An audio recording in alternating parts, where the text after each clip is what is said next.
Mr. President, last week the Senate processed 2 members of President Trump's energy team. We confirmed Lee Zeldin to be administrator of the EPA in a bipartisan vote. Doug Burgum received 79 votes when he was confirmed to be Secretary of the Interior. And today we will complete the President's energy team with the confirmation of Chris Wright to be Secretary of Energy. Now, Mr. President, I spoke last week about how our energy needs and about implementing an all of the above energy strategy. I spoke about our abundance of resources, the need to leverage those resources for our country's energy security. One of the most important resources is America's ability to innovate, the knowledge and capabilities we have to expand the realm of possibility. Some of that work is being done in my state at the Sanford Underground Research Facility in Lead, South Dakota. Other great work is being done by the private sector and at universities, often in partnership with the federal government. It's a big part of the work of the Energy Department, and it's what Chris Wright has spent his life doing.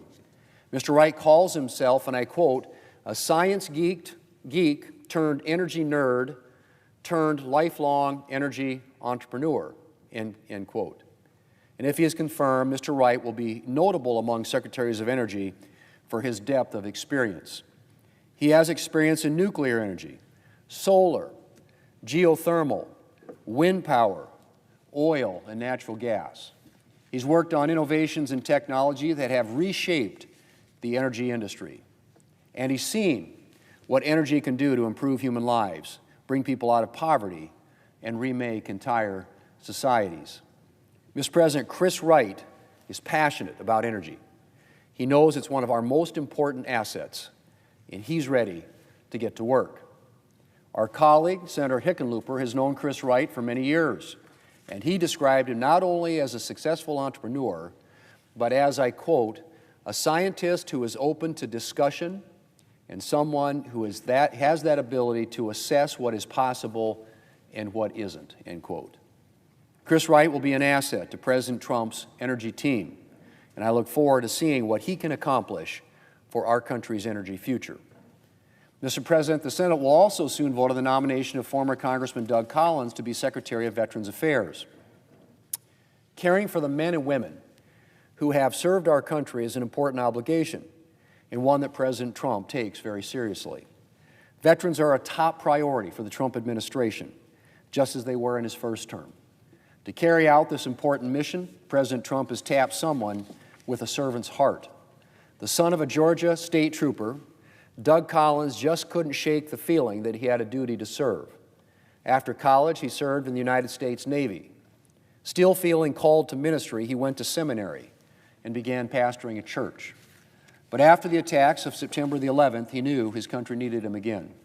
He joined the Air Force Reserve in 2002 and is still proudly serving our country as a colonel and chaplain. In 2005, Mr. Collins began law school, and within a few months of graduation, his unit was called up to go to Iraq.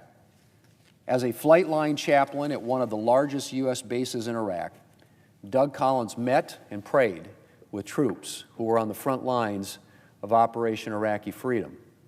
He spent time in the hospital visiting injured service members, praying with them and giving them companionship in their recovery.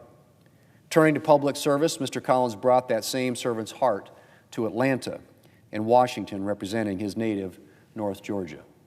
So when President Trump asked him to serve as VA Secretary, it's no surprise that he once again answered the call to serve. Mr. President, there was a moment in Mr. Collins' confirmation hearing that struck me. He said, and I quote, "The VA does not exist in and of itself. It exists for the veteran," end quote. Doug Collins has comforted wounded soldiers. He's taken calls from service members contemplating suicide. He understands what it means to serve the veteran. I look forward to confirming him in this role and working with him to uphold our nation's commitment to those who have served. Mr. President, I yield the floor, and I suggest the absence of a quorum.